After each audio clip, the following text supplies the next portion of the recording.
We're reconvening the meeting of the Board of Selectmen, which began at 5:30 at the Firehouse. And we'll now proceed with the agenda that starts at 6 o'clock.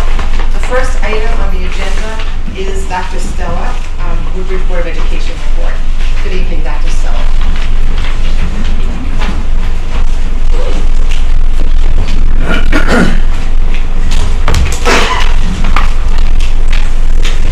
Good evening, everyone. I'll try to make my report short because I know you have a heavy agenda. But there's a lot of excitement at Beecher Road School because we're transitioning from the summertime, and we're looking forward for the children coming in. As we always say, Beecher Road School is the school that never sleeps. Look at all the opportunities that we offer our children and our citizens during the summer. There are 5 different summer programs going on simultaneously. 3 of them work hand in hand with each other: recreation, summer enrichment, and extended day. So there were many opportunities. While that was happening, our teachers were busy, many of them off at colleges and universities studying and learning, but also on site doing the myriad of things necessary to prepare a school to open. And that includes scheduling, curriculum updates, staffing issues, safety security issues, maintenance issues, and so on. We're very pleased that First Selectmen Ellen Scalator and Tony Genevieve came to visit and spend time at Beecher Road School last week. In fact, they spent a few hours with us touring the facilities and the grounds. And we were able to talk about and see the many projects that have been achieved at Beecher Road thanks to the collaboration with the town, the Board of Education, the PTO, and many of the constituencies in town. That includes things such as the playgrounds, the consistent loop, the traffic circles, and a whole variety of things that have been done. So we look forward to that continued collaboration. This summer, to report to you, again, thanks to the collaboration, many projects were completed. The acoustics project was completed in the lunchroom. That's something that for decades people said would never be done. What a difference it's made for I would say, for the comfort, the safety, and security of our children. The noise levels were just too loud in there. The acoustics were so bad that it wasn't a good place for communication, to have lunch in, to have meetings in. But come and visit and you'll see the difference. We also had tiling and carpeting put into the library, the north office. In addition to that, we had a new security telephone system, a telephone PA system that improved safety and security as well. Our old system presented problems, many problems, and with this new system, we will have a PA that could go right through the telephone system to every single part of the building. So that's just one area. We also had, and again, this is the collaboration with the town that did this here, the basketball court area near the primary playground. It's a place where hundreds of children play on a daily basis, and it was badly in need of repair. That has been repaved, as well as the pathways going to and from the school. And then come take a look. It's Beecher Road School, as we know, is 43 acres of I would call it a wildlife preserve. You could go out and just come in touch with nature there. So that's open for our children, and after school and weekends to our citizens.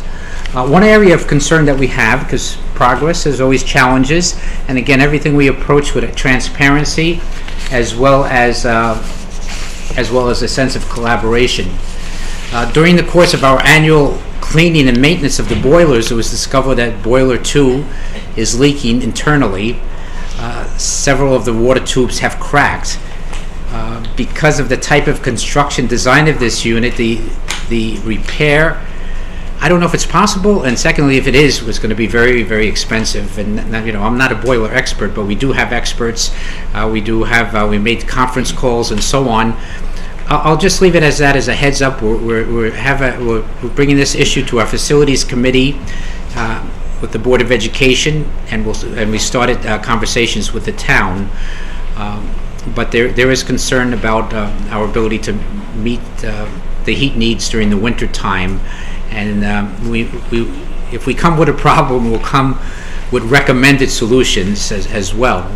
That if we act proactively, I think we'll be in a good state. But it just highlights the need, and I know the town is so well aware of it. I mean, the fact that the town has been so proactive with their building committee, we are badly in need of an upgrade, and it's showing, and we're holding on for that. So we look forward to that. On a positive note, our children are coming back next Tuesday, so come join us. We love to greet them as they come in. I passed out to you a copy of our first parent update. We sent it out by mail this time, which is unusual, because there's some time-sensitive information. Acting on recommendations from outside experts as well as our safety committee, we have adjusted some of our procedures to protect our children and staff at the school. Now, Beecher Road School has always been a school that has welcomed parent participation. Parents have proved what a positive element they are. So we're trying to have that right balance between keeping our philosophy of being a welcoming, nurturing place, tapping the talents of parents and so on, and at the same time listening to our experts who are giving us some advice as far as entrance and egress procedures. So we believe that we could have that balance. So it's loaded with information. This is my first report of the year. More information will follow. But Ms. Skalatar, come and join us on the first day, and anyone else that you want, and see the pleasure and joy it is in greeting our children. Another note, though, our student population is increasing. 8 years ago, we had a demographic report, and I'm not blaming the demographer because nobody knows how many houses are sold each year and so on, but we are over 100 above what that demographer said as far as the enrollment.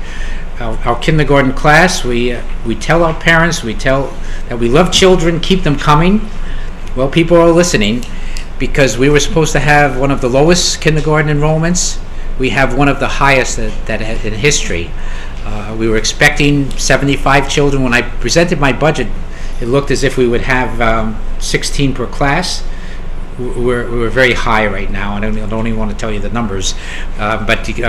So we're tackling that problem, and we'll keep you informed on it. It's a good thing to do because it shows that people are interested in the school system, and we try to interview our parents when they come in. Of course, there are so many advantages in Woodbridge, the type of town that it is, but an added advantage and a key one is the school systems are always mentioned, and that's both the Beecher Road School and the Amity systems. So thank you so much for the collaboration, and we look forward to working with you in the coming year. Okay, thank you. Thank you, Dr. Stella. Good. I did want to comment on the increasing student population. I know Yes. the few young families that I've spoken to recently have all cited Beecher Road School as a reason they moved to Woodbridge, and it's a great credit to you, Dr. Stella. Oh, and in fact, you. the day we were there was somebody in the office registering her children. She'd just moved to town, and in large part because of Beecher Road School. So, thank you. The town is healthy, so thank you. Actually, Yes. Dr. Stowe, can I ask you a question? Sure. I would actually like to know those numbers if you have them. What is you said we're over 100 than the projected 8 years ago number. Yeah. What is the number right now? The number approximately is, and we give our official report as we start the year, approximately 770 children. And you said the kindergarten class was larger than you had anticipated. Yes. Do you know what that number is? Yes, it's, we had to remember, budget is, we do it very early. And based on the data, the birth rates and everything else like that, and the demographer, we were anticipating about 16 children per class. Right now, we're up to 23 children, and two classes, 24 children. What is the maximum, may I ask? What is the maximum allowed? The guidelines, now the guidelines are flexible, and we try not to go over 19. Now, what we have in our favor is we have an outstanding group of very seasoned kindergarten teachers. But without going into too much detail, because I have to go to the Board of Education first with this here, we're a proactive school. We love children.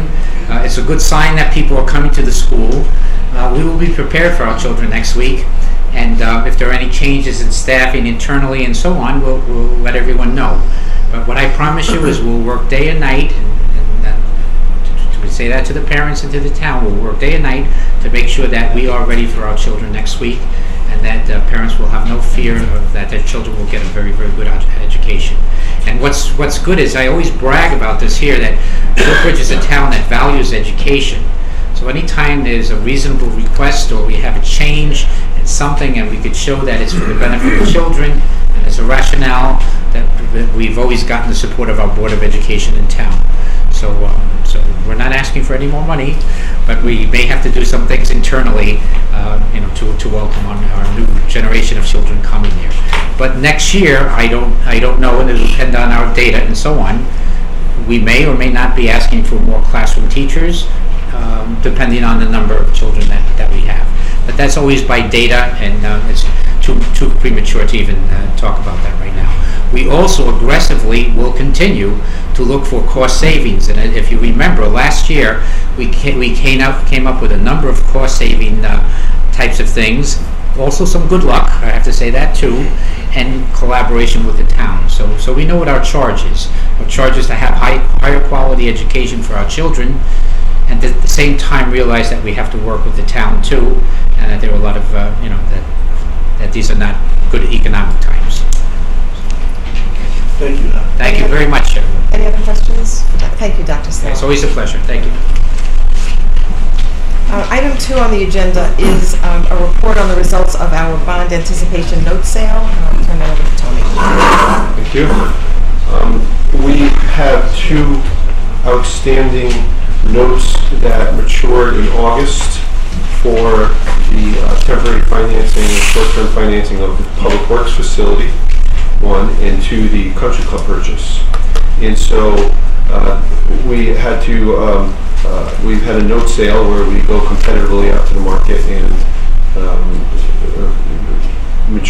fund the maturing notes with new notes. So they're 1-year notes. And so because there's some new members on the board, as sort of a refresher for some of our existing members, we thought we'd have Matt Spurndle from Phoenix Advisors here to more thoroughly explain the process and answer any additional questions that you might have. Great. Thanks, Tony. First of all, I want to comment, as a Orange resident, I'm happy to see that the enrollment growth in Woodbridge is nice and healthy. So hopefully we'll keep that. You're all moving from Orange to Woodbridge. That's fine. I digress. Eventually it's going to come and help us out a little bit. At any rate, thank you, Tony. Yeah, this was just good timing. This meeting we just had the note sale to roll the Country Club notes effectively and bump up the Public Works Garage notes to where now the total projects are out there and funds are available. So what I've been asked to do is to just give you a quick overview. And there's a package that we had prepared and put in here with your materials. I'll just walk through very quickly. Feel free to ask any questions if you have any. If we just turn into the second page here, very simply, the town had the 2.935 tax-exempt notes due on August 23rd, as well as the 6.515 taxable notes. The taxable is on the golf course. The tax-exempt would be on the normal general purpose type projects of an issuer. And they were originally issued in August of 2012. You can see by the use of proceeds there where the money went. I talked about it briefly. Tony mentioned it as well. The far right column, the Lot A and Lot B, represent those 2 issues. We took bids on the note issues on Tuesday, August 13th at 11 o'clock for A and 11:30 for B. Effectively what happens is, if you can see on the bottom of the page there, the preliminary official statement, which is really this document here, which it's effectively a prospectus for the town of Woodbridge with all the information that would be important for an investor to make an informed decision as to your financial health, your debt position, your economics, management activity, economic activity, and so forth. That goes out to any potential bidder. It gets published in the bond buyer. It gets put out on Bloomberg, and any potential bidder is instructed to, at the time of the sale, submit their bid, and their bid is then evaluated, and based on the lowest net interest cost, the bid is awarded, very simply. You could have 10 bids on any given day. You could get 2 bids on any given day. It really depends on the market, and it's all driven. The ultimate rate is driven based on where treasuries are, tax-exempt rates are that day, how things have been trending, and so forth. The preliminary official statement on the left of the bottom of the page is what we send out before the sale. After the sale is finalized, on the page, or just right next to that, the final official statement is then it incorporates the final rates and the QSIPs and so on, the winning bidders information, and so forth. So I just thought I'd give you a snapshot of what that looks like. And like I said, that document is this document right here. Very informative piece of material for really anybody that wants to know anything about the town of Woodbridge. On the next page, very straightforwardly, we have the results from the Lot A tax exempt notes. You can see on August 13th we got 3 bids on the tax exempts. We got 5 last year. It just depends on who's in the market that day, who might be on vacation. I mean, you never know with these things. But we got 3 good bids. The winning bidder was Eastern Bank with a net interest cost of 0.238%, so 0.238% to borrow $5.6 million for a year. Represents very little in interest. And that is actually 3 basis points lower than last year, where it was a 0.26. So we've heard a lot. Rates have done a lot in the last year, in the last couple of months. Treasury rates have come up. Longer-term tax-exempt rates have come up. Short-term rates have done virtually nothing. They've been flat to, close to zero now for a very extended period of time. And Eastern Bank consequently won the last year's sale as well. And you can see just on the bottom a little graph there of the 3 bids. Okay, and then on the next page, similarly, we have results of the Lot B taxable notes. Taxable notes are issued really for specific reasons. I mean, in your case, it's for the Country Club in, for instance, Bristol. They bought a piece of property where the mall was that might be developed, so it has to be kept as a taxable issue. And there's fewer taxable issues in the municipal market, so they don't really garner the same amount of attention that a tax-exempt one would.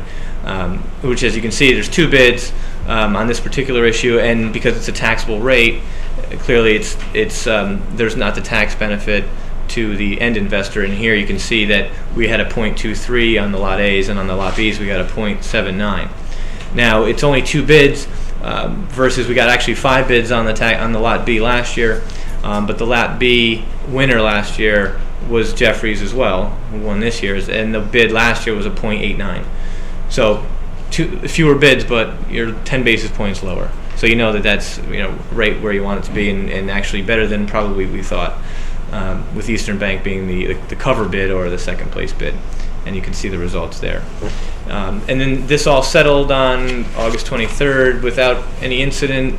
Money came in, notes were released, the outstanding notes were paid, and now we have 11 and a half months to figure out what to do when they come due, effectively.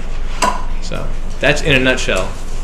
So when the notes mature next year, the decision by the board would be at that time, do you issue long-term bonds or do you continue to issue notes? In case of public works, hopefully it's substantially complete and we're at a point where we know we can issue bonds for that project.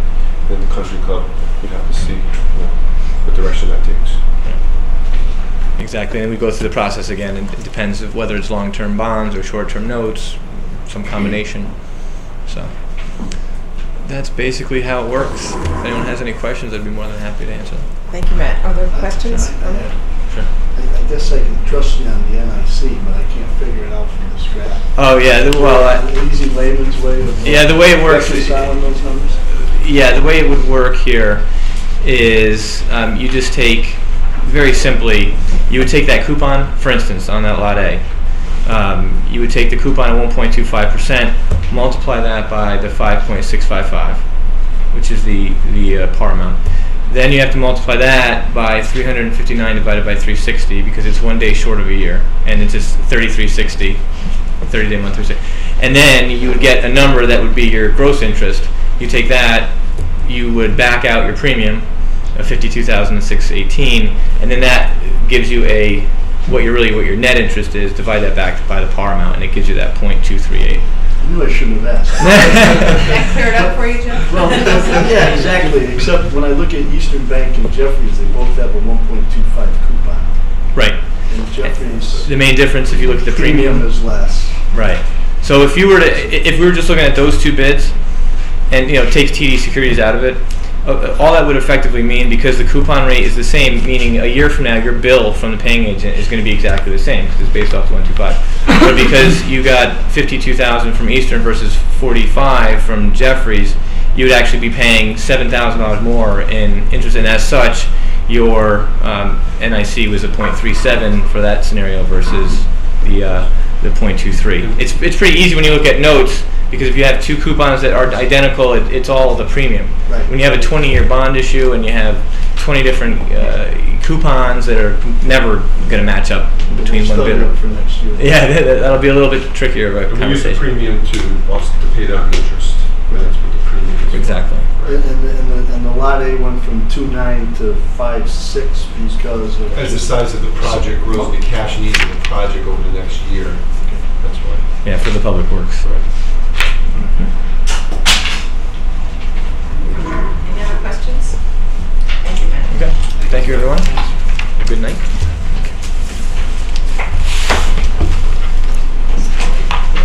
Item 3 on the agenda has been withdrawn, the request, so we will move to item 4. And this is Sean Rowland.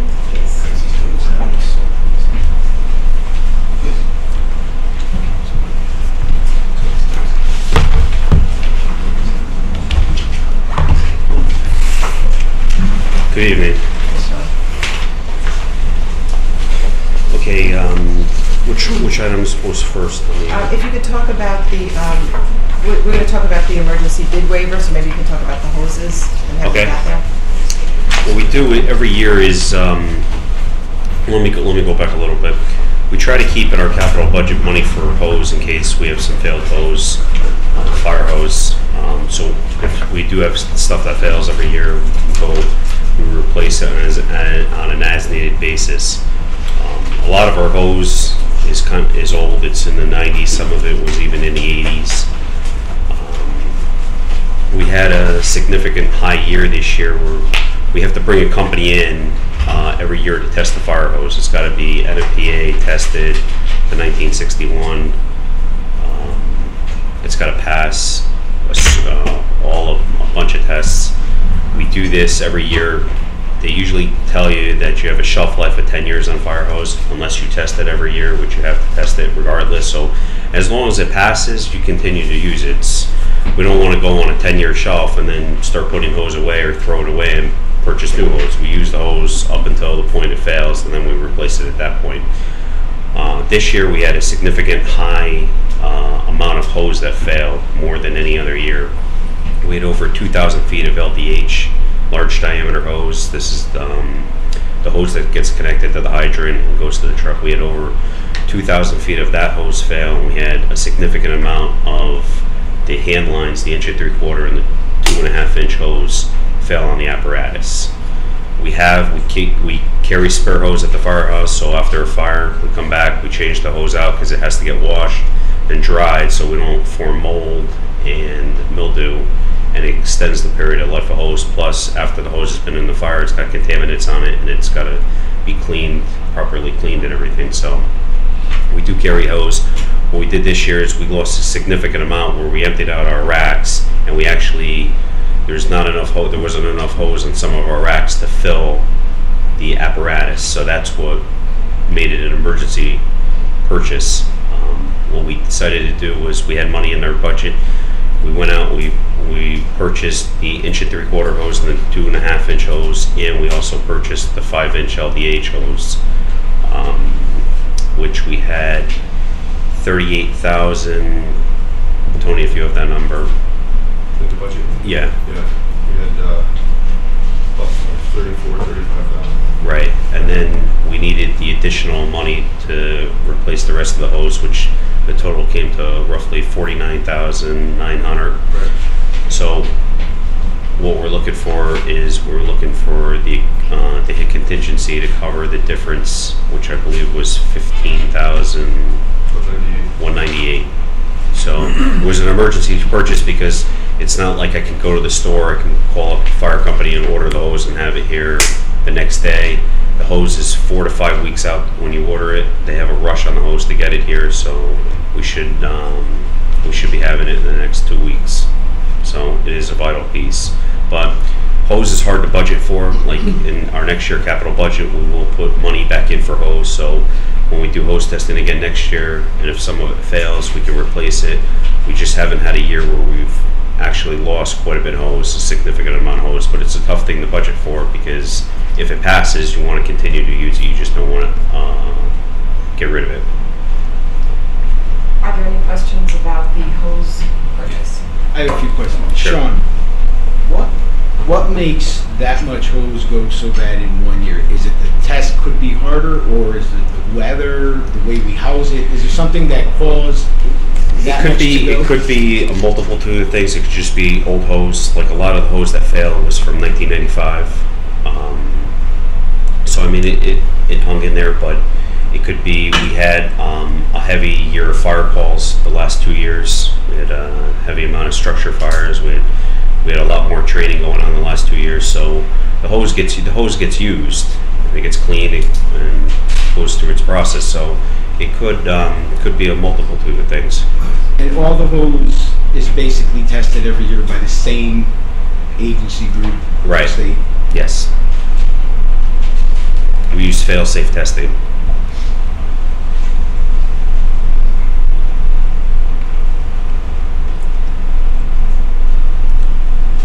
Are there any other questions? Can I just follow up on something that Sure. Because that was my question as well. This is an outside agency that we pay that comes in and tells Yes, it's you a if third-party that's- agency that comes in to test the hose. And they charge us? They charge us, I believe, it's $7,000 a year to test all the hose. And does the failure mean that it's leaking, not holding pressure? What does the failure mean? Failure could be anything. It could be a cut in the hose. It could be a coupling that's went bad. It could be leaking around the coupling. And we also looked at it if you have 2-year-old hose or 3-year-old hose that failed, you would go back to the manufacturer and see what we could do about recoupling it and getting it recertified and tested. When you're talking 1995 hose, when you're talking 18-year-old hose, it really doesn't make sense to spend the amount of money to try to cut the hose, recoupling it, and use the old parts, because sometimes once you start playing with recoupling hose and fixing hose, it's got to go back and get retested again. So that's added money on top of whatever parts they're going to need to couple the hose. So it's actually really vital that we carry. Right now, our LDH comes in 100-foot lengths. It's vital that we don't cut a hose and we have a 50-foot length in between, just because we carry X amount of feet on each truck of hose. And in Woodbridge, we have driveways that are 1,000 feet, 1,500 feet long. So we can't start cutting 50 feet here and 75 feet here and making the other lengths, because we're just not going to have the amount of hose that we need for some of these houses in town. Any other questions? One last question I Sure. have. So when they do the testing, it's a pass-fail. It's not this hose is at 75% and...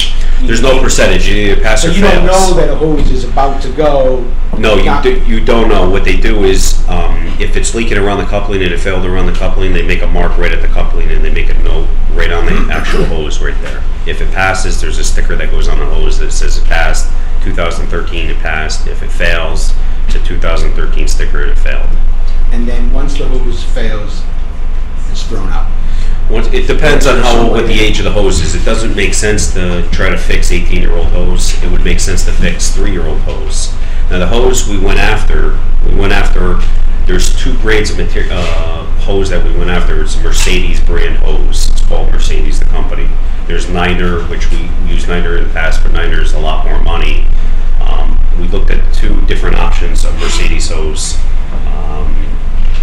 There's a way out coupling, and then there's a little bit of a cheaper brand hose that Mercedes makes, a cheaper line. The problem is, if we went with the way out coupling and the hose was costing, I think it was only like $30 more length, it comes with a 2-year warranty, road hazard warranty. So if we drop hose in the middle of the street, we're fighting a fire, and we have somebody that comes over and drives over the hose and breaks the hose, it's covered, no questions asked. They give us a brand new length of hose, we throw that hose out, and we go with it.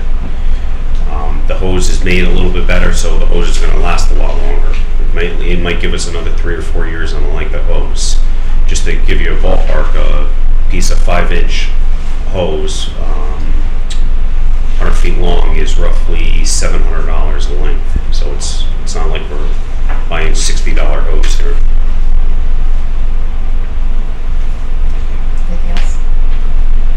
I'll entertain a motion to ratify the action on the emergency bid waiver. I believe technically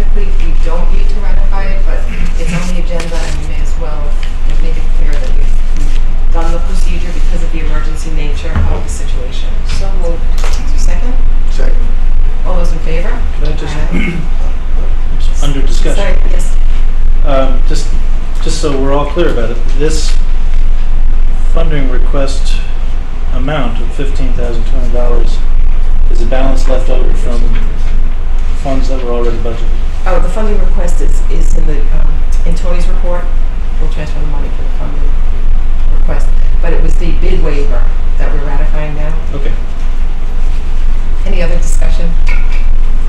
All those in favor? Aye. Any opposed? Unanimous. Thank you. The next item is the use of the Fitzgerald property. The next item is the use of the Fitzgerald property. Trick or Treat was such a big hit when we did it last year. We did it right after Hurricane Sandy and Halloween was canceled, and the Fire Association decided to do something called Trick or Treat. It was a gamble. We didn't want to see Trick or Treat. We didn't want to see Halloween go away for the kids, and it was going to be at least a week before. Some people had power back before roads were safe. So we decided to do what's called Trick or Treat, and we decorated the backs of the trucks last year with Halloween items, and I was expecting anywhere between 200 or 300 kids. This was a week where we were out cutting roads open, and I mean, we cut open over 33 roads that week, and we're expecting 200 to 300 people max. And before you know it, by 7 o'clock, we had about 3,500 people estimated there. So it was a big shock to all of us. What we'd like to do this year is we'd like to continue that tradition because we had a lot of good feedback that it was just safe. It was safe. It was all centralized in one location. The association wants to cook for the town at no cost for their residents, and also do Trick or Treat again this year. Along with, we'd like to enhance it a little bit by shooting off fireworks at the use of the Fitzgerald property. And we'd actually, I talked to the police department, and they're going to work with us. We want to shut down part of Center Road and do Trick or Treat out in the middle of the road and cook for the public.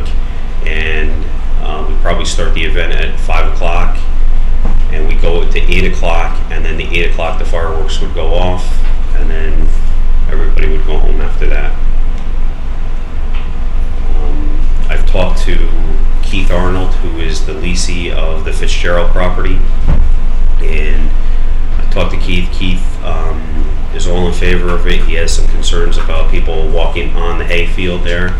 We assured him that nobody would walk on the hayfield because we still need a buffer between the fireworks and where the safe zone is. So safe zone is going to basically be at the walking trail out the Center Road. I have some maps here if you guys want to take a look at them.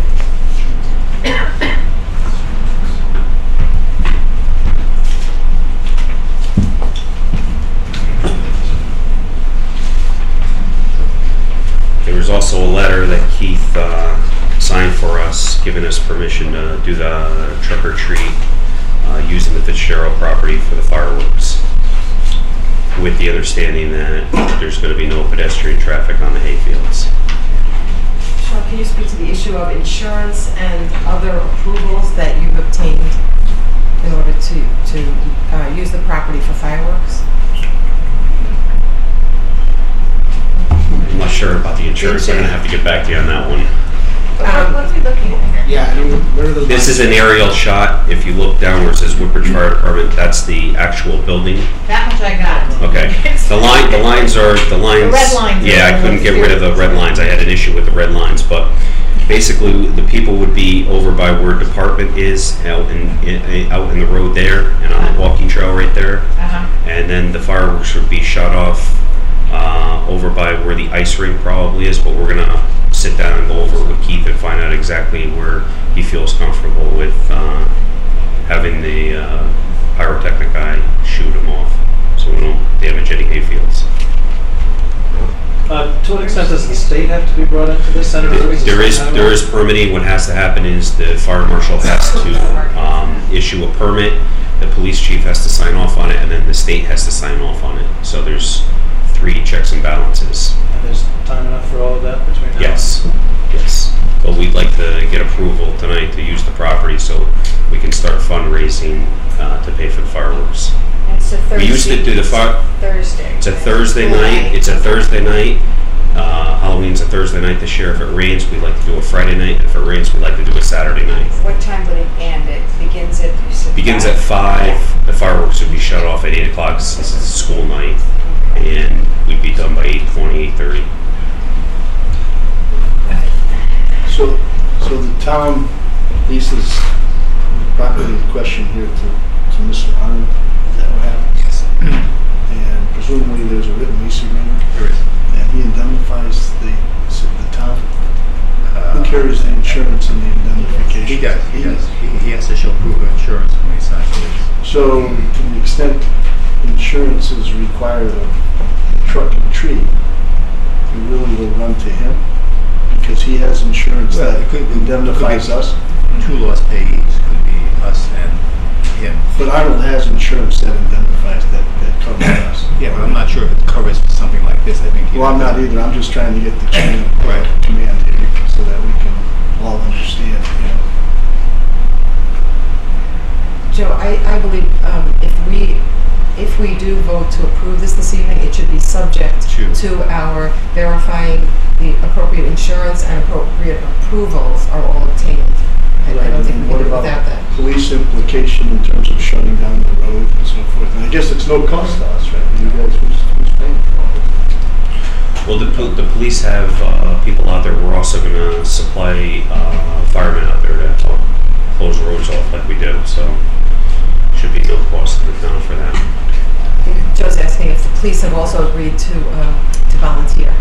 The police can't volunteer per their contract. We've gone through this before. The police can't volunteer, but the fire guys cover it. So we get a permit from the state because it's a state road, and then the fire guys are gonna be the people who are shutting down the road or directing traffic. And so Correct. forth. No police. Well, you're gonna have a police presence there, like we did last year. It's no different than what we did last year. No, they can't volunteer, but someone has to He pay. could be on duty. Policeman's on duty will be there. Correct. Okay. I have a couple questions. Sure. I understand this is the trajectory of the proposed fireworks, correct? I'm sorry? This is the trajectory of the proposed fireworks? No. People are standing. No. All those lines represent are a 450 foot line. That's all that represents. That has nothing to do with the proposed trajectory. Well, The proposed trajectory goes straight up in the air. The Okay. fireworks aren't And they're angled. gonna be shot from here, Roughly shot from right around that area. okay, and people are gonna be standing over here? Correct. Right by that line where it says department. So that means the fireworks are gonna go straight up here, Yep. and I know nothing about, and I'd appreciate information about the fallout from fireworks. They're very pretty to watch, Mhm. but I assume there must be some residue or ash or chemical or something that's trickling down on There's the no ground. chemical. What it is the firework is actually in rice paper. It's biodegradable, and the majority of it, when the firework explodes up in the air, the fire of it burns the paper. There is some that comes down, but there's not a lot. And we used to shoot it over at the Lady property, and all we did was after. Well, right, no, I know, but the Alleghi property didn't have residences surrounding it, nor did it have gardens where people are eating. All the lines and everything else, there's regulations how far you have to be Uh-huh. away from a house, how far you have to be away from a road for those particular things. So the firework can't hit a house or catch a house on fire or anything else. It's set by the state, it's set by the federal government, how far away you have to shoot these fireworks from structures, from residences, from roads. It's all set in a permit, which the state has to sign off on.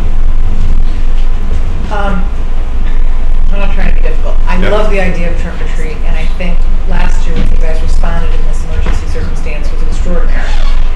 But I don't recall fireworks being traditional to Halloween. I guess that I'm having a little bit of a disconnect with that. We actually had we years ago when we used to do the carnival and shoot the fireworks off. We had a lot of positive feedback on it, and we've been asked for a number of years to do some type of an event where we can shoot fireworks off at. So we thought this would be a good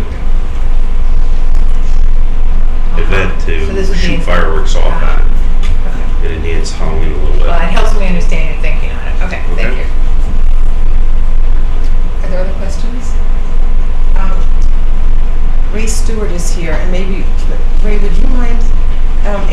couple of questions. I mean, I'll answer first. I can just give you my feelings on it. Sean and I did sit down a couple of weeks ago to talk about it. I think it's logistic-wise, I think it's a great idea.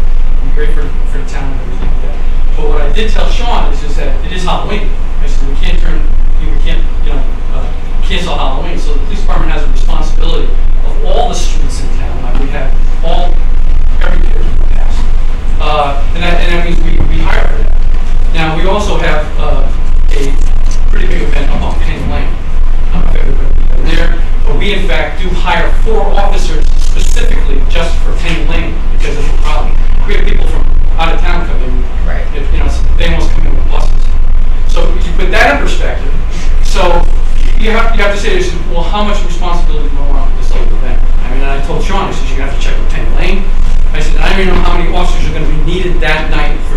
We don't have to worry about the Fitzgerald property. The volunteers can take care of that. But anything on the street has to be a police officer. So you'd have to hire police officers for traffic. Beecher Road, I mean, that was the same principle back when we had the carnival. So you're talking about hiring officers. So it'll cost the town a little bit of money. Thank you. Are there additional questions? Yeah. Ray? Well, I don't think it's for you, but I think the comment that Officer Stewart brought up makes it. Is this event? I realize the amount of people and kids that have come in the last 2 years, really because we've had 2 years in a row with storms. But is the best day for an event like this on the actual Halloween night? Because if it's a normal Halloween night, Penny Lane, kids who go to parties, there's a lot of police activity, at least checking different streets, and there's a lot of activities on the roads. Probably not the best night to close the road.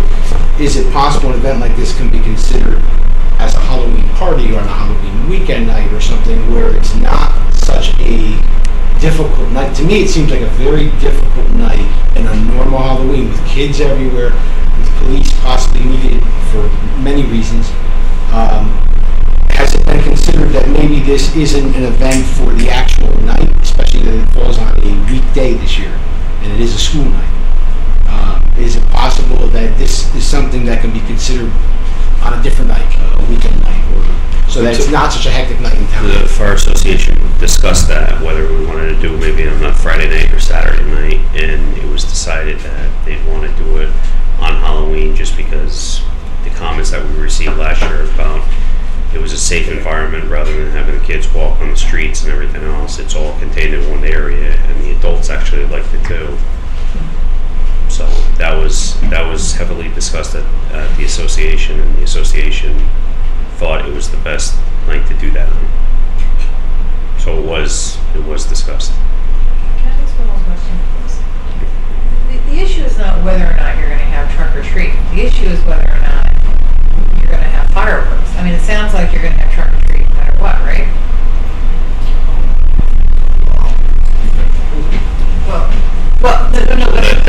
Help me understand this, because if you have the same parking situation, the same traffic situation with trunk or treat, regardless of the fireworks, I mean, is that the case? No. Or are you anticipated to be worse because of the fireworks? We don't anticipate it being worse, no. But if we do trunk or treat again, it's on Halloween, and the traffic would still be the same. And where do people park? People parked last year. They parked at the old firehouse. They parked at the center building. They parked at town hall. They parked down Newton Road, and they parked at the high school. Is the association willing to pay for additional officers? We probably couldn't afford to pay for additional officers. No. Okay, well, it's important to know that. Yeah, the association's willing to pay for food and stuff like that, the Right. cook and everything else. I mean, there's only so much we could go out and Right. be tapped out for. Okay, thank you. Before we move to consider a motion, Ray, can you give us an idea how many officers you think we would need and what the cost would be? Just a rough idea. This is without fireworks, just for closing off Center Road. And then Closing off Center Road is not a problem. They can do it with the fire trucks, and that won't cost anything for patrol. We've done that in the past. That was my understanding. It's pretty simple. That's what they did last year. My issue is if you have it over at the Fitzgerald property, and you're going to open the Fitzgerald property for traffic, is traffic going to be flowing from Center Road onto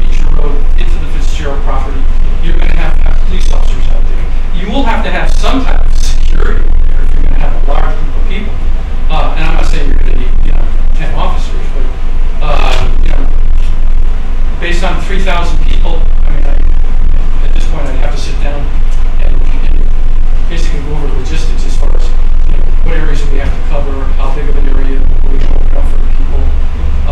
But you're talking, I'm thinking minimum of 2 to 4 officers just for that site. We hire 4 for Penny Lane because of the activity. I'm a little confused because we're doing the trunk or treat at the firehouse, correct? And then you're going to ask people to walk onto the Fitzgerald, or they're just going to see it from the trunk? You're going to see it right from the road, So basically. people are not moving to the Fitzgerald. So what do you need the police officers at No, Fitzgerald? I don't. That's what I don't To understand. give you an honest answer to map out everything, we'd have to draw up an operation. We'd have to know what's going on. We'd have to know Right. when the fireworks are going to be. How are they going to be shot? Where are the people going to be allowed to go? Where are the people That's what I don't know how they're going to be contained Well, on we that usually site. come up with a fire line, and we used to have to post people there, firemen, so they can't come over, because that's that safe zone.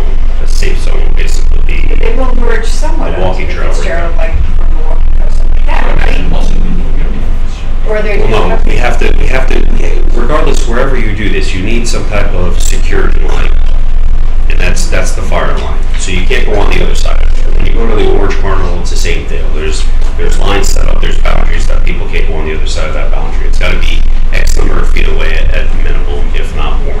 And where do you anticipate that would be on here? That will be With roughly that where the line. park, where it says department on that map. Okay. It's going to be right on the walking trail closest to Center Road, that one strip.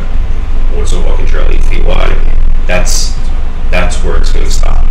So people can't walk up through the field and then walk up through the other field. There's going to be cones, fire line tape, string, everything else that's got to be out there. And there'll be guys spaced out between that. Who's going to clean that up? The firemen will. And you're going to close Center Road at the end of the Newman T Road. apartment? Yes. Okay, and, sorry, I don't know what else to do. Yes. Okay, and also over here. Correct. Okay, at the beginning of the meeting, I'll sign on the side. Correct. Gotcha. It actually works out better that way because last year, like I said, we didn't anticipate the amount of people that we had, and they were crossing the road with traffic still going, and they were coming 30, 40 at a time. So it's actually safer to close that section of road and letting the people cross than it is to leave the road open and try to have the officers try to cross the people, because that was an issue last year. So we figured it would be easier to do it right in front this year.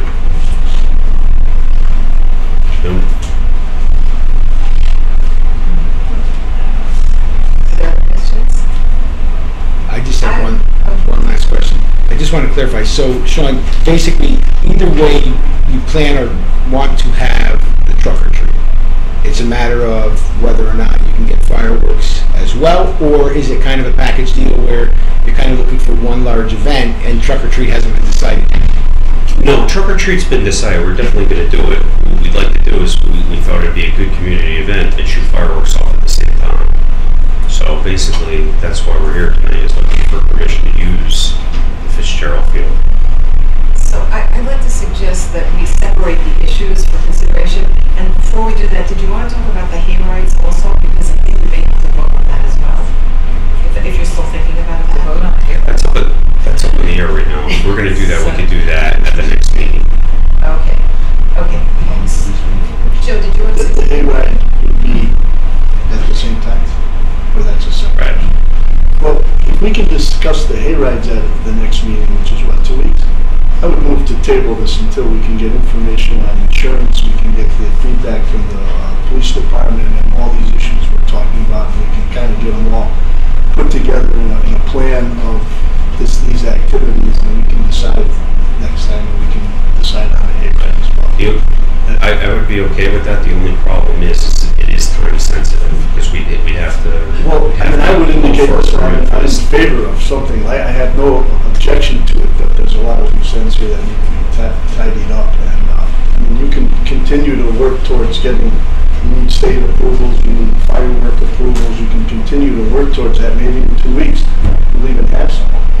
I can't go and ask I can't go and ask, I can't do a permit until I have permission to use the property. I can't take it to the next step until I do this.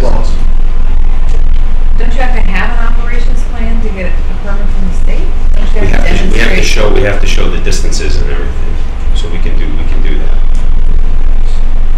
And that's made up by the firework, pyrotechnic guy working with fire marshal.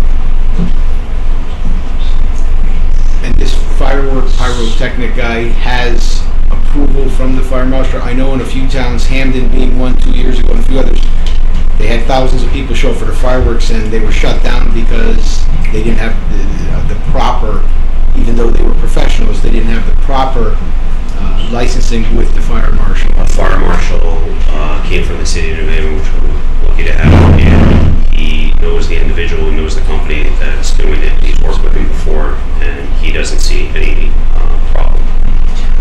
And the property that we would be approving the use of, we've leased out for a period of years to Mr. Arnold. Not years, it's about 8, your growing seasons from March to December. Just $10 a year, $10 a growing so season. during the period of Joe, you put a motion on the table to table. Well, I suggested And, one anyway. Great. Would you be comfortable if we voted tonight on closing off Center Road for truck or treat? And let's separate the fireworks issue.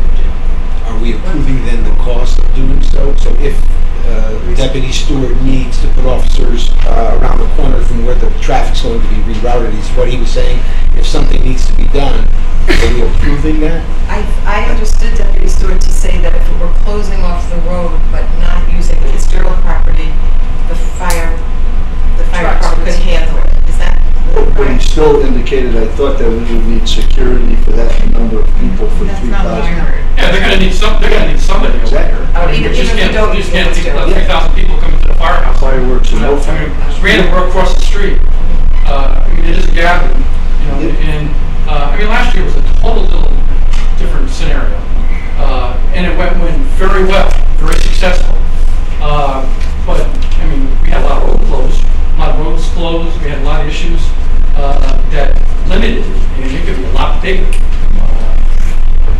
So Deputy Stewart, besides the fact that there may need to be a security presence for that amount of people, would you need any officers at any of the other areas for the detouring and moving of the I don't traffic? believe so. We've closed it in the past, and the fire department has done that very successfully. They can put a truck out there. You know, logistic-wise, I don't think it's an issue. But there is still issues with traffic. I mean, pedestrian flow. I mean, again, last year was a different kind of scenario. I mean, look at the conditions of the roads were, look at the condition of the town was in. Things were moving a little bit slower. I said, we're gonna have to worry about people, you know, parking over here, parking at the high school, you know, egress from there to here. I mean, these are all issues that we're gonna have to deal with that night of Halloween, which we're dealing with the kids on the streets. So, I mean, I really, until I could see exactly what they're gonna do, I couldn't tell you how many officers we're gonna need. For this particular issue here, you know, 1 or 2 at least. I mean, Could we approve the use subject to them getting all the permits? And that arms him with the ability to go get these permits and then come back to us and say, you know, here's where I am, I have all these permits, here's my operational plan for the night, and then in 2 weeks or whenever our next meeting is, we would have a much better idea of what's happening and how, and we could approve it. But we could give Sean what he needs to go keep. I think that's a reasonable thing to do with the list of all the things that you need. You could it'll give you an opportunity to go forward. It would also Come give, back on September 11th with what you've done. We'll give you a conditional approval. For all. But is this something that you guys want to see done, or you don't want to see I'd done? like to see it. I think it's a good idea. I think it's a terrific idea. I think We need more community. Halloween is anarchy, and if there can be, that's my sense of it, and we're used to. What do you think of that word, anarchy? But my sense of this Were you a event, preteen at one time? That's what I'm thinking. Eric, go ahead. but hundreds of years ago, actually before Halloween, but all that aside, I think this is a terrific idea, and I think it might help take people off the street, Chief, to your point, and enhance safety for residents and children and families. And if it's a few overtime shifts for officers, there's an overtime line item in the budget. It's not like we're asking people to pony up. We'll devote some of that to this. I think it's a terrific idea, and I appreciate the initiative that the association has shown, and I would like to see us go forward with this. So I think Officer Stewart has something else. Oh, Can I just like to make a comment? And when Sean and I sat down and talked this, I thought our biggest issue is because of the last 6-7 years, like I said, I mentioned Penny Lane. They have a major event up there. If they talk to Penny Lane and they find out that they're not going to have this event up there, and they're not going to be drawing people like they've drawn in the past years, where we have to hire, it's going to take a lot of the burden off the police department. I think it's that the fire department has to go up there and they have to solicit them and say, hey, look, what are your plans for Penny Lane? Because my lieutenant is about to give them a call and saying, how many people are you expecting? Who's going to be involved? I mean, they have donkey rides, they have everything up there. It's a zoo. And the first year when we were up there, I mean, we have people coming from everywhere, and I think that's what Sean's going to have if he has an event at the firehouse. But we have to deal with Penny Lane. okay. Well, if both events took place, you could hire enough people to handle both. Oh, I believe so. Yes, okay. So why don't we do a conditional approval, conditioned upon Sean obtaining all of the necessary approvals, local, state, that need be, check on the insurance, and come back with a report on estimated costs, although I believe cost is not the driving factor for the board. Is that? Yeah, and I'd like to see in those next couple of weeks if he can logistically work out further details with Officer Stewart so that they are on the same page and maybe the police department can plan appropriately knowing it's going to be possibly 2 events. Okay, so, So moved. is that, do you have enough for the motion? Yes, you do? That was the motion, okay. Oh, you moved it, all right, I'll good. second. Great, all those in favor? Aye. Anyone opposed? Any abstentions? Okay, thank you very much. Thank you.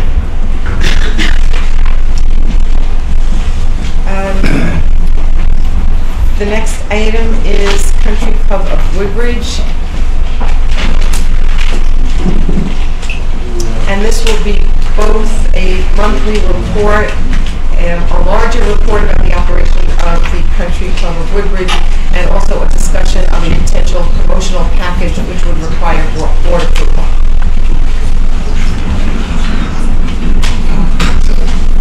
Thank you.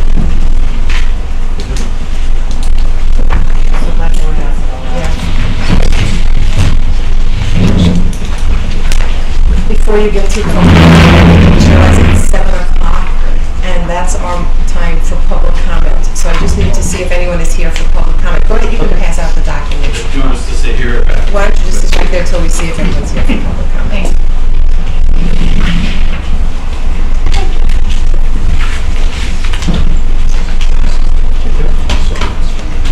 Sure, thank you.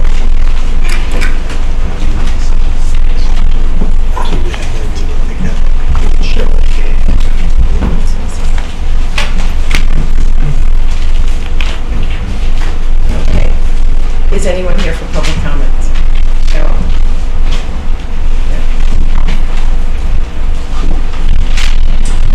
Hi, Please state your name and Cheryl address. Mason, And your address, please. Brookwood Drive, 35. I was just wondering, I had called earlier to find out if there was going to be any report given, a status report, now that the shelter is reporting to the Board of Selectmen. And I got a call back saying that Tony was going to be including that, and I see that's further down. So maybe if I either asked a question or made a statement, maybe that would already be included when you make your report, Tony.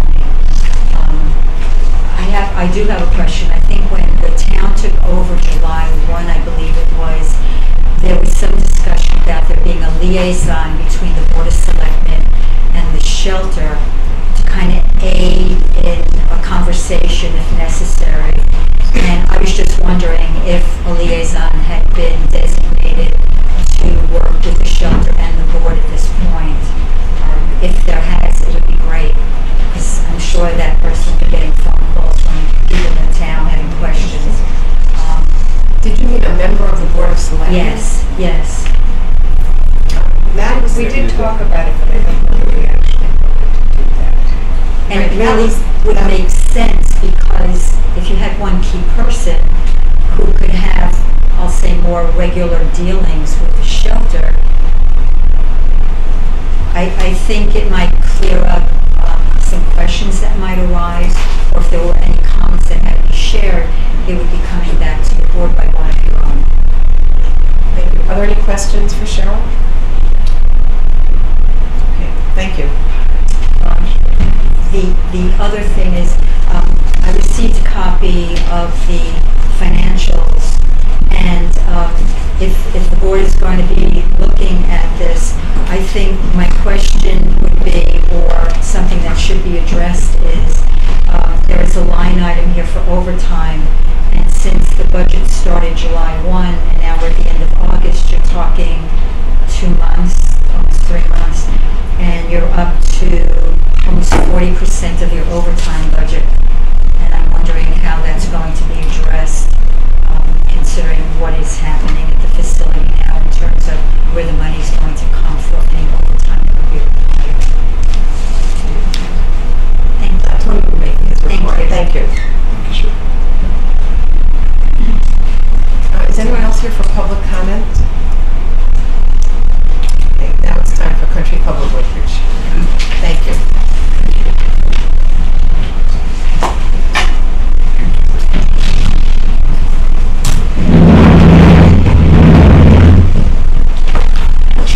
Okay, good evening and thanks for having us here.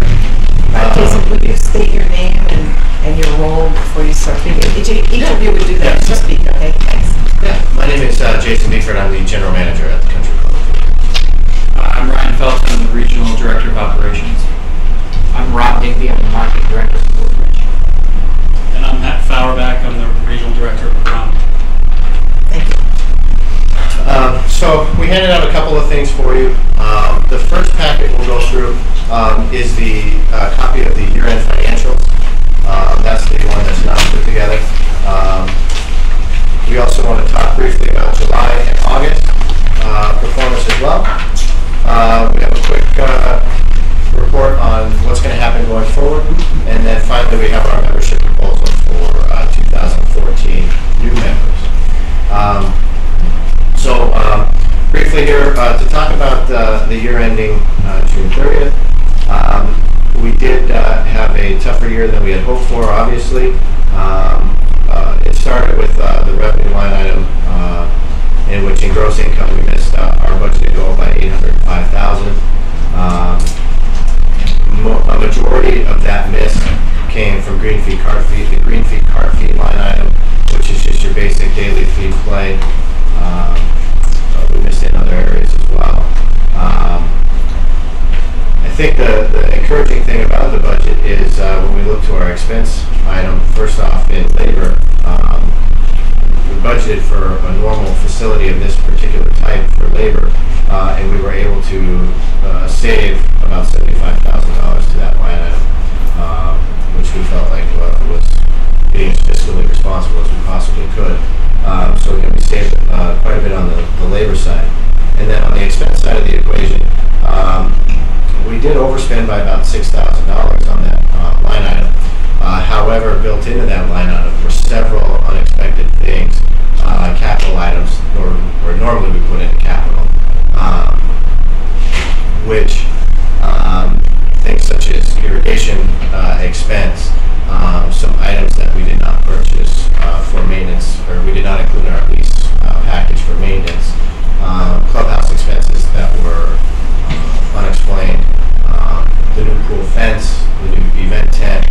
There were several items in the expense side of the budget that normally we would have put in capital expenses, and we just did not plan for. I think overstatement. You're looking at the budget that was the original proposal or submission to the town. I don't believe this was the actual town budget. Actually, I can comment on that. The town actually budgeted for revenues to equal expenditures. So from the town's budget, the net loss or the net revenue expenditures over revenues, net loss for their operation was $438,258 because we budgeted revenues to equal expenditures. I just wanted to make sure everyone's clear about that. Right, and then to kind of add to what Jason had said, inside the our original proposal, especially on the expense side, we incurred a lot of expenses that we would call capital expenses, a tent, equipment, some improvements to the clubhouse and pool area that were not routine or operating items of the golf club. So certainly still a significant miss on our proposal and projection, but not as substantial as the normal operating year as this would suggest. Would the board like to ask questions? Are you moving on to another document now? We can, or we can take questions, because it is in pieces. Would you like to ask questions about this document now, or hear the rest? Go ahead. Okay. I'll finish looking at it. Go ahead. Moving on to the current fiscal year starting July 1. July was another tough month. Mother Nature did not do us any favors. July was actually the hottest month on record in the history of the state. So it did not bode well. There were 10 days where we had heat index of over 100 degrees. We had great pool usage, as you might expect, but the rounds were off a little bit. So you can see in a couple of the charts here. So we just to kind of keep you following along, we've moved on to this packet with the logo on it here. A lot of the information in this packet we're not going to talk specifically to. You can kind of look at that on your own time. So again, we did miss July rounds to budget by about 750, almost all heat related. The nice story about July revenue.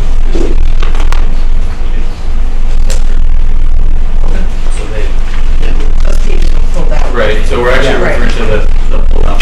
Oh, okay. I thought they were all together, sorry. So yes, the July rounds. The nice story about July is that we are increasing our APR, or the average price per round that we're getting from our golfers, which means every golfer that's coming through our door is spending more money than they spent last year. It still is a little bit of a miss compared to our budget, but it's moving in the right direction. Another great positive story from July is our membership revenue. Membership over last year is up by about $10,000 a month, which is a great story.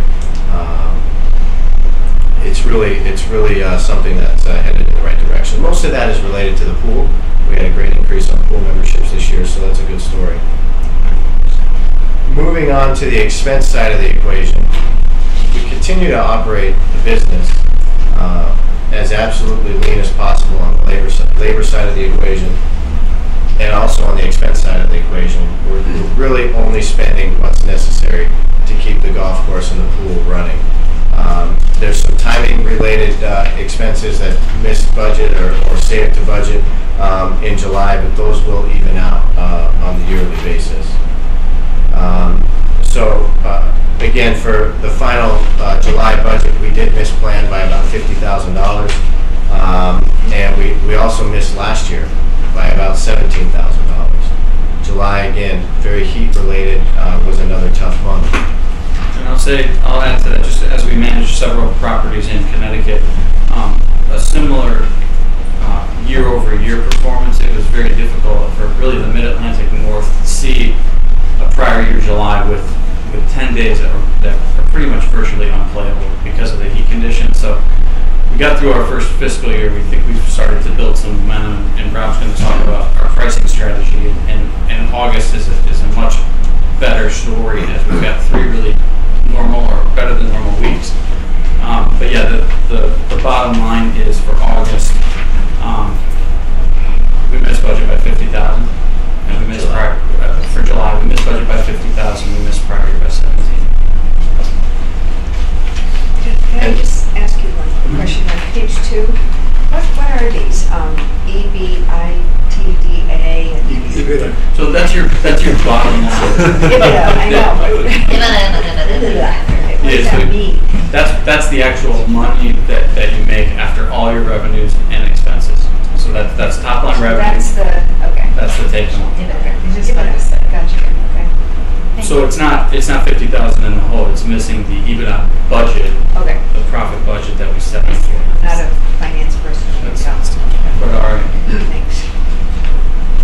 That's good. And so, again, as Ryan had mentioned before, August has been the complete opposite of July, especially in terms of weather, and it showed on both our rounds, our revenues.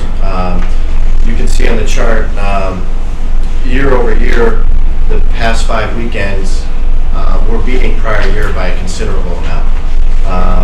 Our APR is moving up. Our APR is going in the right direction. And our rounds, we're beating our budgeted rounds by a significant amount as well. August, we feel like August is going to be a profitable month for the town.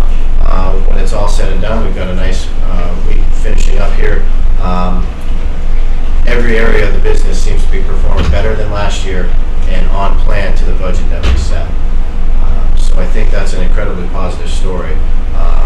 We also have, looking even further ahead into September, we do have about 450 outing rounds already on the books for September. That's a big piece of the business that we've been missing that is now seems to be coming on board. So that's going to help act as a little bit of a buffer against the weather, help increase our APR, and help fill rounds on the tee sheet during the week where we might not otherwise have those. And then Rob can talk just a little bit more briefly here again about what we're doing to continue to drive those revenues going forward. And I think just before we get into Rob, I just want to kind of recap where we were for the last 12 months. When we started the fiscal year of 2012, in our company, really since 1989, we can't find 12 months in the Northeast that would be worse to operate a golf business. You had Hurricane Sandy in the fall, which basically we essentially shut down after that, did very few rounds. A very tough winter where we can traditionally, especially the golf courses along the coast, we can do a little bit of golf in the winter, and that's gravy that we generally expect because we get it most years. We get a few rounds in either December, January, February, and certainly March.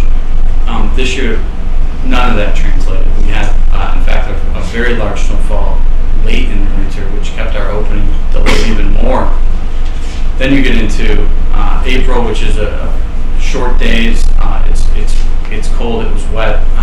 We planned for that, but once you get into May, you need to start making sizable revenues. May, June, July, August, September are your months where you're going to make all your hay. And when you get into May, one of the slowest weekend days of the year in the golf business is Mother's Day. Generally, you can make a lot of money on the Saturday prior. It will rain the entire day.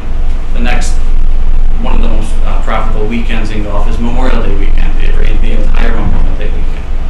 Then you go against the rainiest June in, we think, recorded history. If not, it's top 3. It just has not, that fiscal year. So when we look at that first 12 months and the miss, it's substantial. And our original projection, we want to own that was a projection that has not panned out, that we don't feel that we can get to that projection this year or next year either, after having 18 months of on-the-ground experience. But before that, we did have a lot of capital expense in there. We had significant challenges on the golf course from a cultural practices standpoint that we had to spend a lot of time and energy and dollars in fixing, whether it was irrigation or simply just the aerification processes and chemicals and fertilizer program. And not only is that translate on the expense side, but it also, the opportunity to get people to want to come out and play is tough, because our product last year, when we were in several of these meetings, was not where we wanted it to be. The golf course didn't show up. So we're marketing and trying to drive this product that really, as the golfers show up, it wasn't something that they weren't likely to return unless the price was very right. 2013 comes around, we're in a better situation. We've got, and Rob's going to talk briefly, we've got a lot of data. We know who a vast majority of our customers are now. We can market to them. our outings are increasing, our membership is increasing, the conditions are dramatically improved. And then we get to June and July, which is just kind of start-stop weather. So really, from a Northeast perspective, this first 3 weeks of August has been the first real trend that we can say this resembles normal. We can't complain about August. And if we weren't making our numbers in August, we would be in trouble. There would be something else at play there. But August is a very big month. It's a big budget month. We have to make several $100,000 in August to hit revenue, and we're on plan. So I think it's important to say that when we've seen something that resembles normal, we can now, we're in a position where we can actually perform, and it gives us a lot more optimism towards the next 9 months or 10 months of the budget. Now, the next part's entirely non-financial, so I don't know if we want to do financial questions now. I think we should do financial questions. Sure. Is everybody? Joe, do you have a question? Sure. Let me start with something that may not be exactly financial, but weather seems to be what I hear. When it was a rainy month, that wasn't normal. When it was a cold month, that wasn't normal. When it was a beautiful month in August, that was normal, and therefore you're going to meet projections. However, August is running almost 10 degrees cooler than normal. August is so far way behind on precipitation, so I don't actually think taking a good 3 weeks and saying, well, this is the weather. I think it's going to come and go. Next year we may have a fantastic August or July and a bad August. For the year, precipitation's down almost 25%. So it's hard to say, well, it's all about rain. For the year, it's actually been a cooler summer than normal. So yes, we had a couple weeks in July, but it seems like we're doing a lot of talking about what's happening this month and maybe reasons for last month. When I look at the budget, I look at it for the year.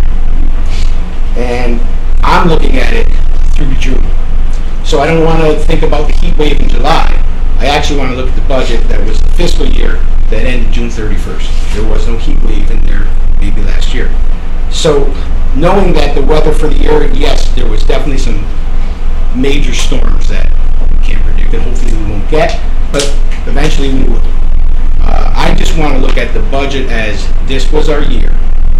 What did we do? How many rounds maybe did we over-project? And more importantly to me is I don't think it's just about the rounds that we over-project.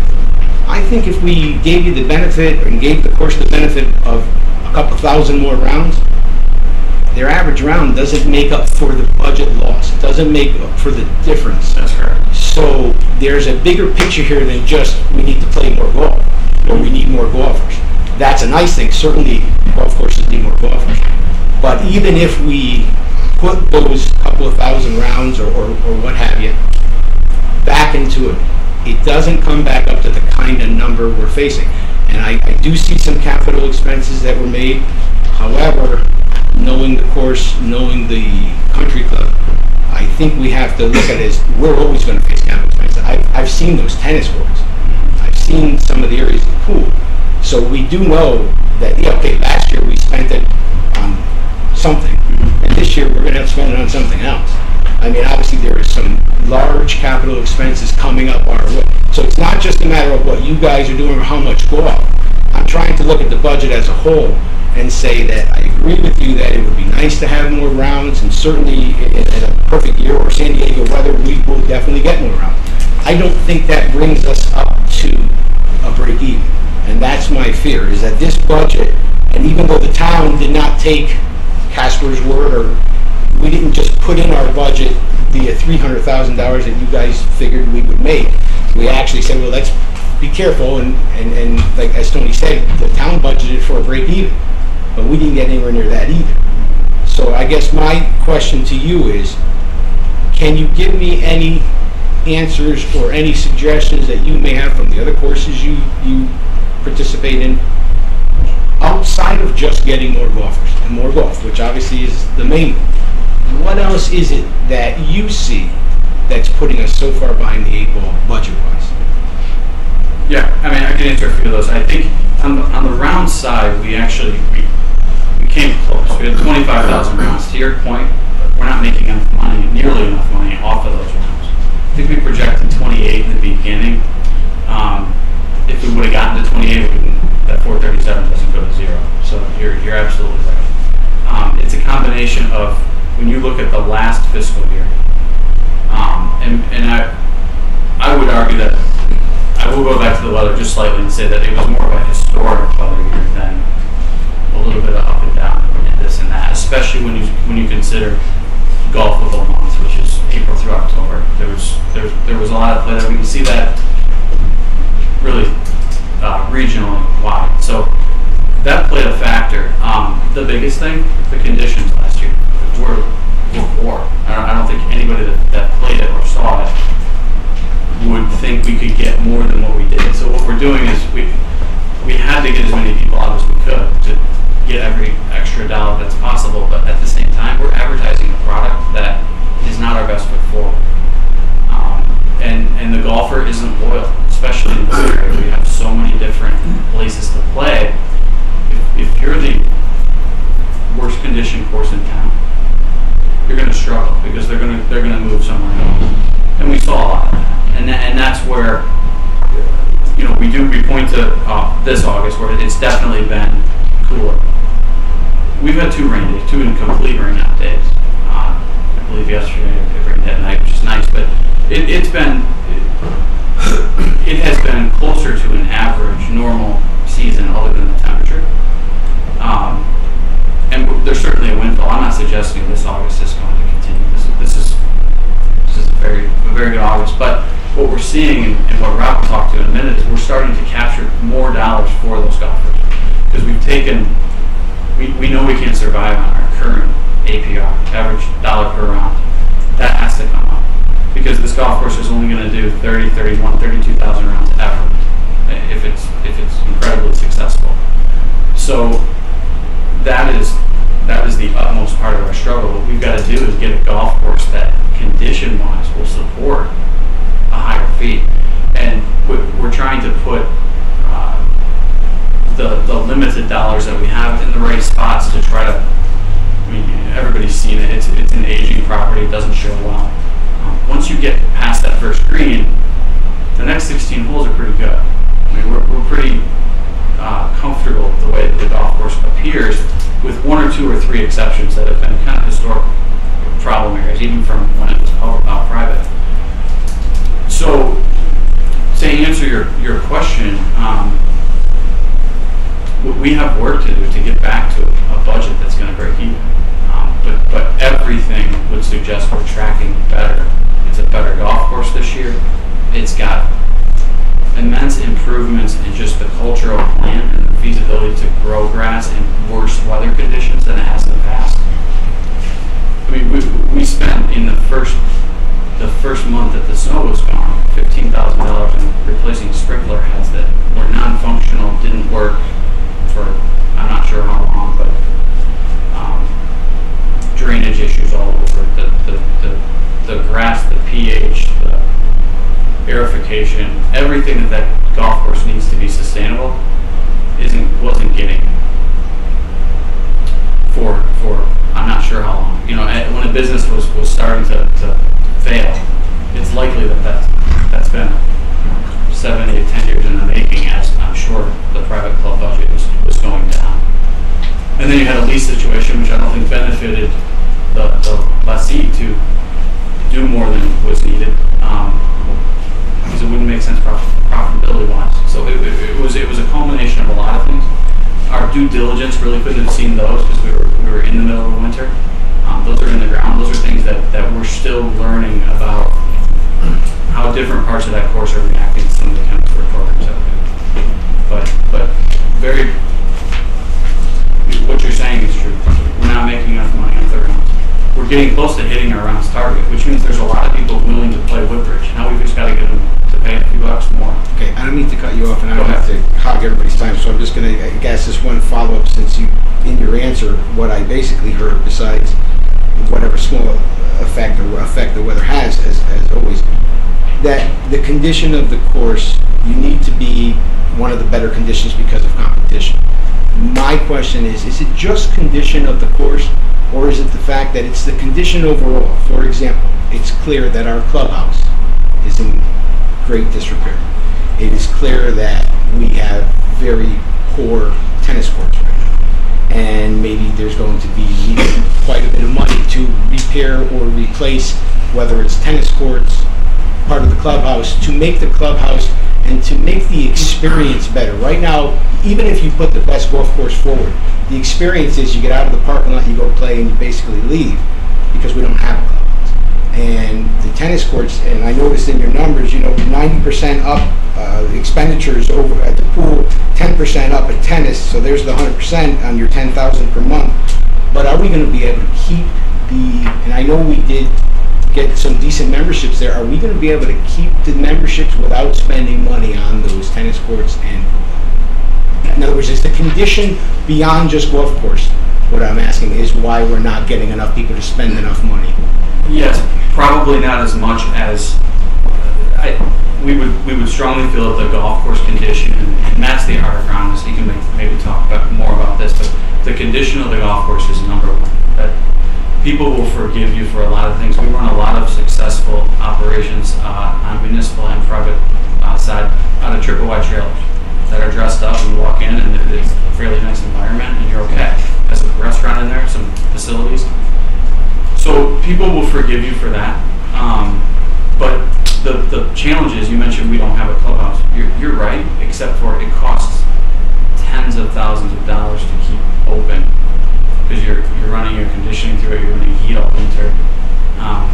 It's a bear, and it's somewhat of a monster that we need to figure out whether that goes away and we go to a triple wide model and finance that out, and your comment about the pool, and Anthony Taddy's in the audience, he can probably talk more.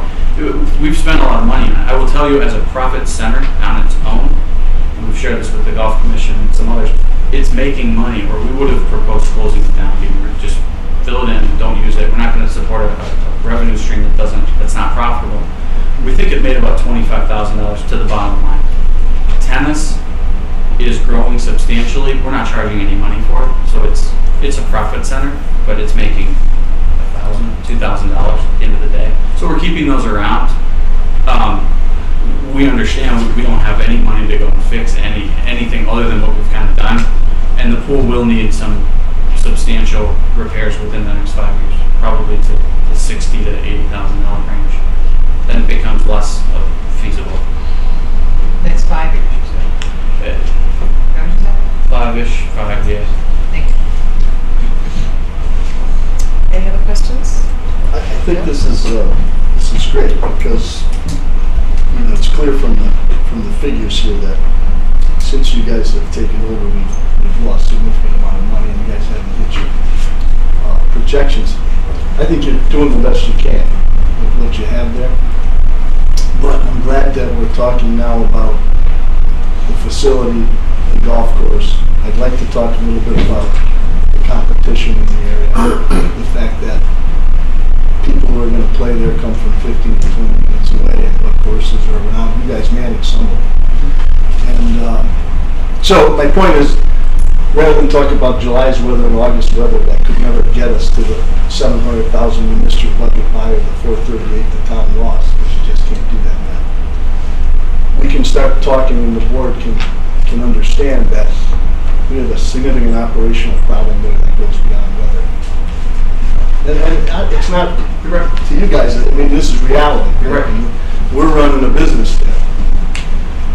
We're not really used to it as a town board running a business, and we're responsible for it. So to me, I just think it's good you guys come and we can really get down to the nitty gritty and what really is going on there and what needs to go on. And the marketing guy is here because, really we got to look at ourselves across the table and say, hey, is this a business that can really make money with what we have, or do we have to pour money into it to make it money? Because, course-wise and facility-wise, it's not the old book playing, okay? It's not Oxford Green that you guys manage. It's not Great River. I don't even know if it's Grassy Hill yet, but I haven't been there. But you understand my point, because you guys run golf courses, and so you know what I'm talking about. So all I would say, rather than pour through all the numbers, we're losing money, I doubt very seriously. I haven't seen the budget for the next fiscal year. If you guys project a profit, I'd be very surprised, and I would say to you what you're doing, because I don't think we're going to get there. But I haven't seen it.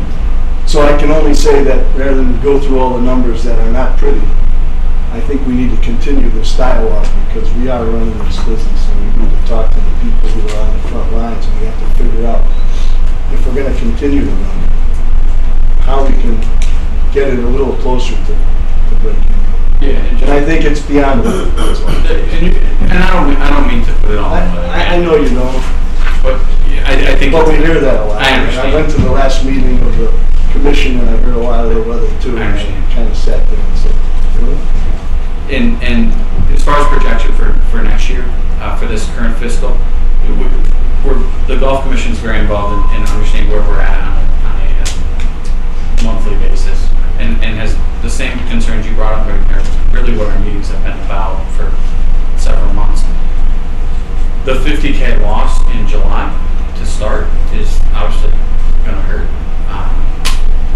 Now we're projecting we can have months like August, and any luck over the winter is helpful. We operate a lot of golf courses applying through the winter for the most part.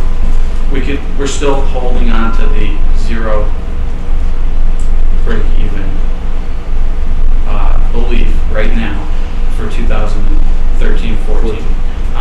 And on a monthly basis, that gets re-updated based on actual plus budget. And so we can, we're not, but I will tell you that the current fiscal budget we're in is much come back than, and has a lot, and some of the repairs that even maybe were routine in some way won't need to be done. So I'm more confident on that expense model too. That being said, we need to have a pretty good year. I hope we can do it. Any other questions or comments on the financial report? Okay, then we can move to the next part of the presentation. Okay.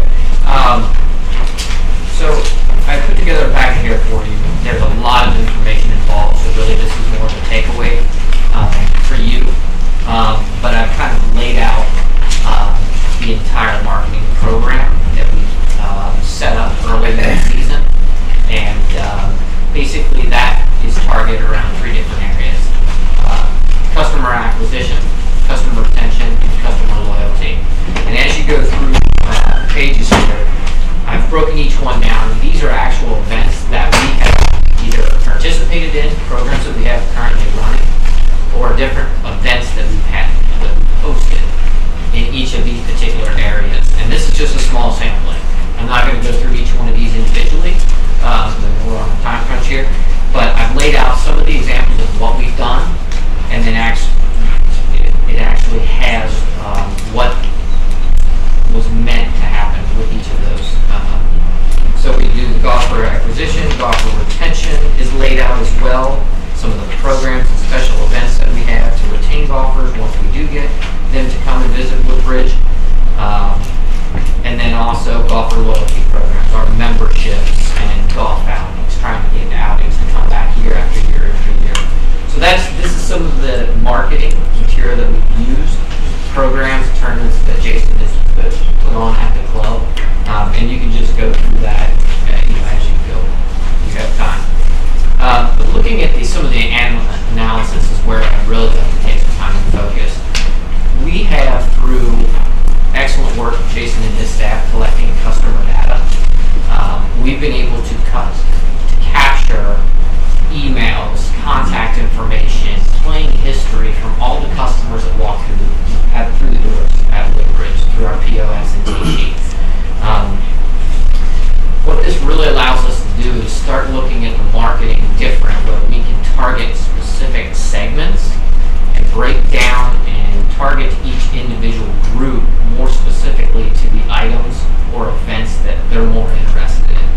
And thanks to Jason's work at the course, from 2012 to this year, he has increased that golfer database from about 25 to 2,700 people to now it's at about 4,600 golfers that we have access through via email or through our database of mailing.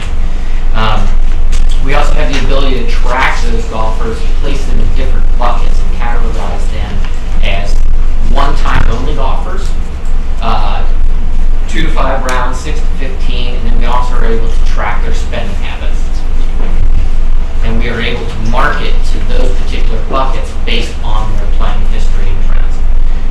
So this graph that you're looking at with the blue bars, customers, basically what we're trying to do here is move the golfers up that chart as much as possible. And in some of the earlier sheets or earlier pages, you would see the Advantage Card program. That's one example of a retention program that we have for a golfer that first comes out to the golf course. We can introduce them to that card program. It's a very low upfront cost value to them, or cost to them, but the value over the season, they see a savings for every round that they play after that, and it pushes them into playing more and more rounds with us at our golf course. So we've got programs that move the golfer up through that chart there. The next information that we have is our geo analysis. This actually takes our golfers and looks at them not only by state, but as you will see on the next page, we can actually break these down to the different local areas that they're coming from, right around Woodbridge. What this has allowed us to do this year is really target where we run some of our print ads to make sure that we are getting the best return on our investment from those advertisements. Sorry, real quick, I must have missed it. RPC? So that's rounds per customer. So yeah, if we want to walk through the first one. So Connecticut has basically 3 rounds per customer. Correct, on the state by state. State by state. And then if you would turn the page. Woodbridge has 6.4. Right, so we have 503 contacts in our system from the Woodbridge area, and those individuals are responsible for 3,200 rounds approximately. And each guy is playing 6.4 rounds in the town of Woodbridge for the context that we have. And the data is about 90% accurate, so we're getting about 90% of everyone that plays golf, their email or street address. It's part of Jason's day-to-day responsibility to ensure that happens, so we measure that. So the data's pretty good. This doesn't include outing rounds. There's some things that it doesn't include, but from a public side, it's pretty accurate data. You'll get the occasional golfer that just does not want to share that information, and they just go on the tee sheet as a guest. And unfortunately, there's no data track to that individual, so we lose that tracking. So we can use this kind of data to really target where we're spending our marketing dollars to make sure that we're getting basically the best bang for our buck. We've used this process a number of times this year, and if you compare the townships that we advertised in 2012 to 2013, we have seen significant growth in those areas that we've advertised in. The next page, we are able to track exactly where the golfer is booking their golf to play at Woodbridge. They can book via Golf Now, some online third-party offerings. They can book through Easy Links, our reservation center. They can book locally through Jason and the team at the shop, and they can also book through our website. One of the things that I would like to kind of highlight there is that, as you can see, that the Golf Now has dropped significantly year-over-year. That's actually a good thing for us. As you will see, the internet at Woodbridge has increased by about the same amount, but that has dropped to Golf Now. It's within, a couple $100 or a couple hundred rounds. The benefit to us there is that we are getting more people driven through our website to be able to see additional events that we are hosting. So the more people that we can drive to book through our website, we would prefer them to do that because they can see what else is going on with the facility. And we're also not paying a commission fee to Golf Now. So Golf Now is, for you that aren't familiar, is like a hotels or Expedia. So they're all selling out tee times for everyone in Connecticut.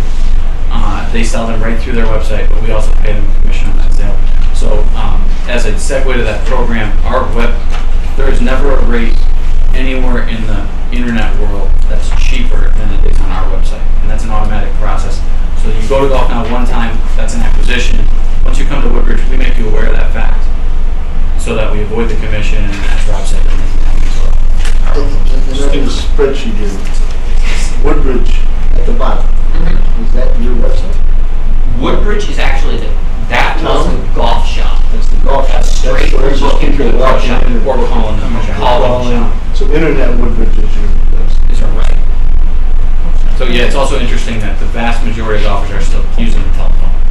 So that's going to change. But It was substantially down though. Almost 30% or more than 30%. Well, here's from 2012 to 2013, as far as who booked through Woodbridge, was down 30%, and the internet was. I'll explain the. Well, we've got Easy Links Resi Center. Yeah, this reservation center, when you dial into the Woodbridge local number, it routes you straight to Chicago and the call center. They get all of that, so it's really just trading off. It alleviates some of the pressure on. We only need one person in the shop. He's not on the phone all day. So that's the same thing. That 2542. That would truly count. Basically, the golf shop. People call the golf shop and it automatically connects them to you. And just if there is a question about why the dates were run from May to August only for this report, comparing those time frames, last year because of the install of the tee sheet was later in the spring. So this I had half data from last year and I had full data. So just wanted to give you a true apples to apples comparison. The next few pages are analysis that Jason and I use to make pricing decisions for the facility. These are also driven through what is actually being pulled in from the tee sheet into the POS. So all this data is directly related to what is being rung in at the golf shop. And as you can see, we've had quite a bit of growth in revenues month over month. APR has also has increased in different, we'll say, revenue streams when it comes to different booking categories. But this data allows us to kind of deep dive not only down to a specific category of a golfer, member versus third party versus public versus specials. We are also able to break that down, as you see on the next sheet. Oh, sorry, I don't have it in there.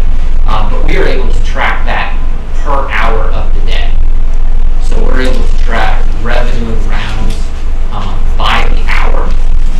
So that when Jason and I put different offers and specials in the marketplace, within 2 or 3 days, we're able to track how that's adjusting the overall APR and round counts. These APRs, that's good for that includes cards too. Right, but cards. What is it? Dollars. Right. This includes everything. So members who come in basically at So zero. the numbers would be together. Right. I got you. Right. So I can extract that data out as well and pull just public rounds. But to get a full viewpoint of This is entire just operation. sample data that we want Well, to this includes it, but so what APR would we need to get at to, with a reasonable round total? What do we need to be at? You guys looked at that at all? I'm sure you have. It varies so much because it's not just about overall APR, but it's where we're filling those times. So weekend mornings we're strong. We want to make sure that we stay at that or recognize a few opportunities. Middays, weekdays, twilight, there's a lot of opportunity in there. So it's interesting in some of these, if we took a deeper dive, you'll actually see the APR has gone down, but the monthly revenue has gone up. Because what we've done is we said, okay, we're trying to find that spot where we're not discounting too much and giving money away. But then we hit that threshold where we're charging too much and then we're not getting enough play. It's very closely related to course conditions right now and service and some other things, but primarily course conditions. I would say it needs to be up $5 to $10 on 25,000 rounds to give us that other $100,000 to $150,000 boost where we'd be making, so we're not talking, on on a percentage basis, it's sizable, but it's still a smaller amount. And there's, we are already beginning to find some opportunities where we're going to take advantage of some higher rates.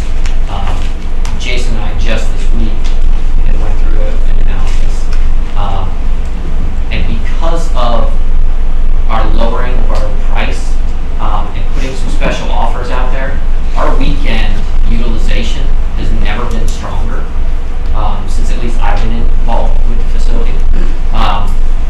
So that has allowed us now, because we're at a place where we're getting to the point where our tee sheet's full on the weekend.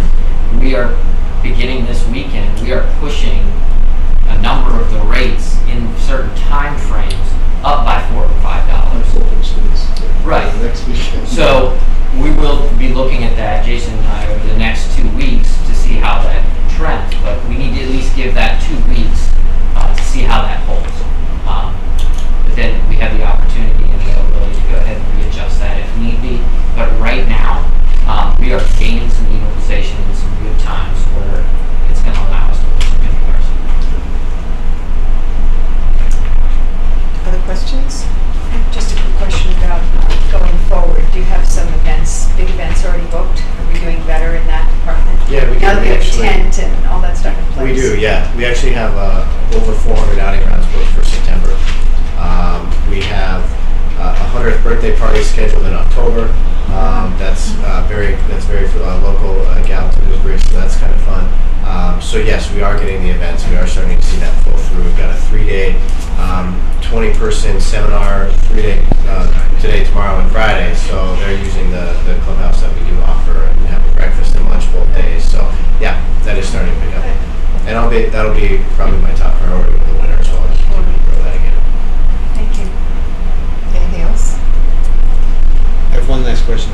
On the last page of your analysis, membership revenue, you have 2012, 2013 forecast. Does that imply, am I to imply that that's actual instead of forecast? Are those 2013 numbers actual to date? Because they're broken down by month, or is it still a forecast? Jason, those were the numbers. I know August was actual. August is actual for that month. So should I assume that August backwards is actual and not forecast any longer? And the forecast is just correct. I'm sorry. Okay. Yeah, No forecast problem. is September. Actually, September's actual as well, right? Yes, September will be The January, that's great. Yes.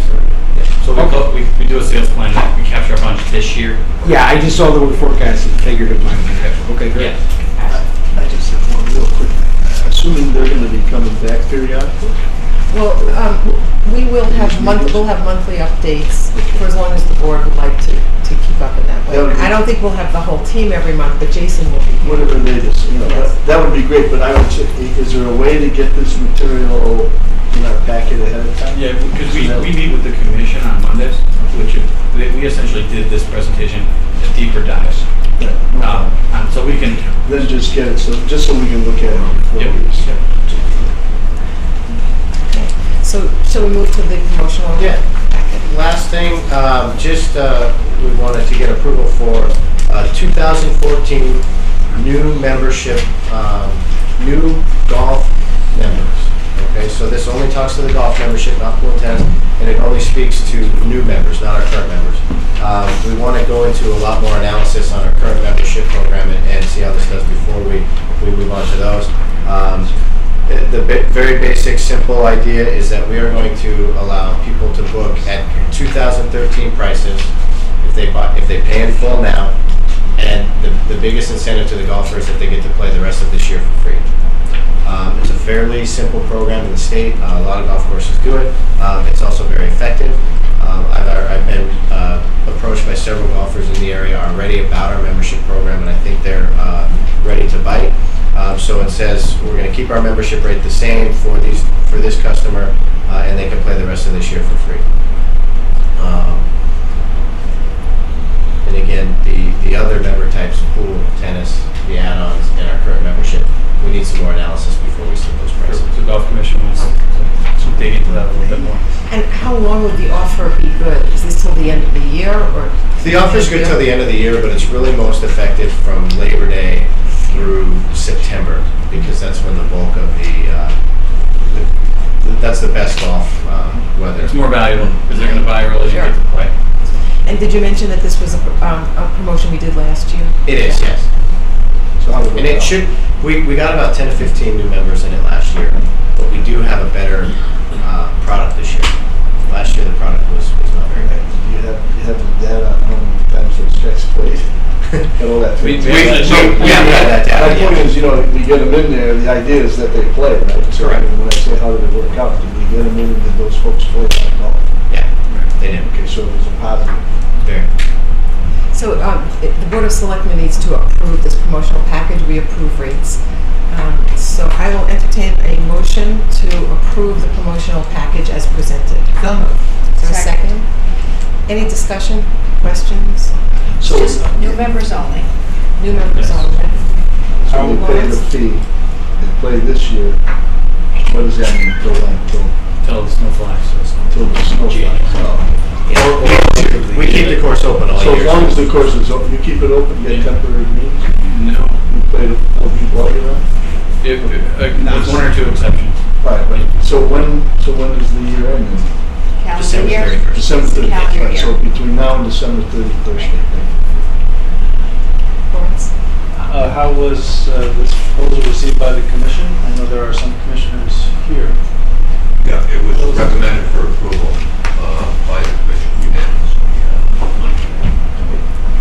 And how do you all account for this in your APR calculation? We just went through a discussion about how you'd like to raise your APR, and my quick calculation says this is going to depress your APR figures. It will, in the sense of, well, we can take membership revenue in or out, but at the same time, we feel strongly that even if our APR goes down, this is a very unique product that very few people are looking for, frankly. A very small fraction of golfers are going to purchase an annual pass for several $1,000s. So this is a win. These are going to be guys or gals that are loyal to us all year long. It will depress the APR unless we pull that data out, which in most cases we want to know what our public APR is, so we can take out all the member rounds and all the member revenue.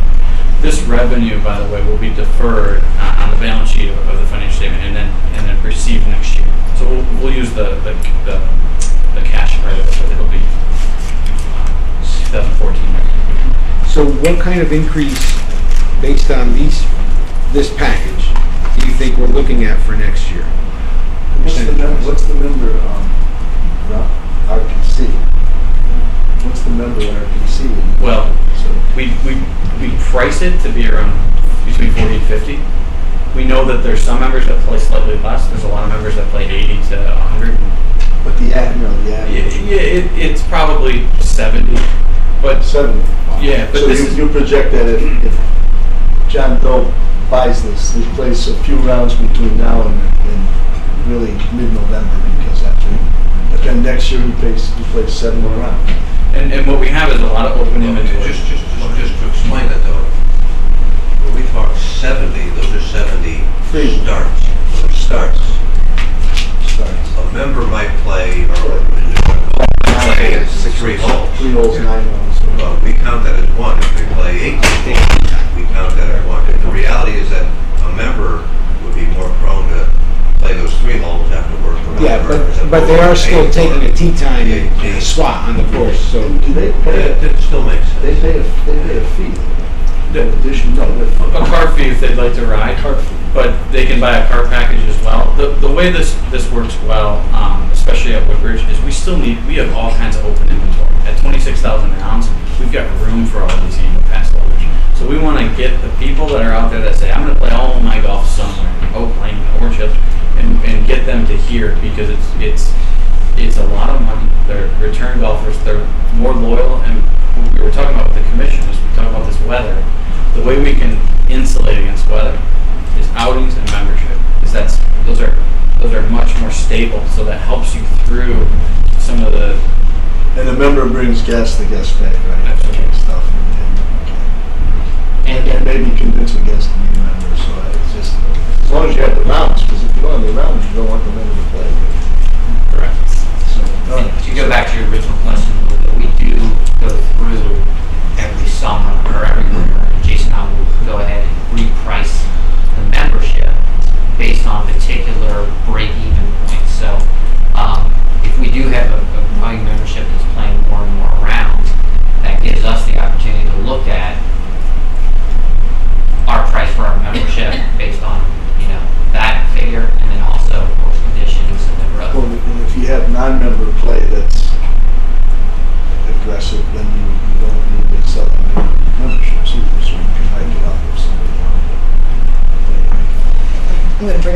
motion on the table, which is to approve the... I'm sorry. Seconded that one. I'm sorry, I didn't get an answer to my question that I thought was pertinent to approving this. Okay. Can you tell me what percentage increase this, based on this, you're projecting for next year's membership rates? 10%. 10%. Across the board? Yeah. Either I put the price of Golf membership? for 2014. Oh, I thought you meant people. No, I meant membership. I mean, we're projecting a membership promotion here. So I'm wondering, what are you projecting for membership? Dollars.